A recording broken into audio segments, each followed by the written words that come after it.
Kinakailangan po bang magkagulo? Kung ang pagsisilbi po nito, ang sisilbihan ay ang hustisya. Ang pagsisilbi ng hustisya ay hindi naman po dapat na maging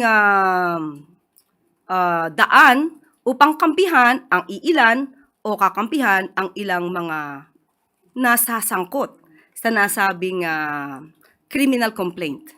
At even before, ang kanila mismong kaalyado, walang iba kundi si Mayor Magalong, ang nagsabi mismo na mayroong mali sa execution sa EJK.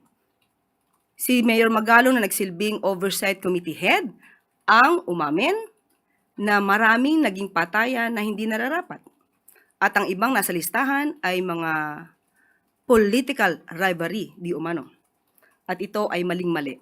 So kung mismong isang Duterte supporter nagsasabing mali ang nagawang EJK, hindi po ba dapat na lamang na maimbestigahan po talaga kung sino dapat na managot? Hindi po dapat i-encourage ni Numan na magkagulo kung nagsisilbi lamang po ng valid warrant of arrest. Muli, ang kaso na isinampa, kung meron naman pong batayan, ay dapat lamang po madinggin.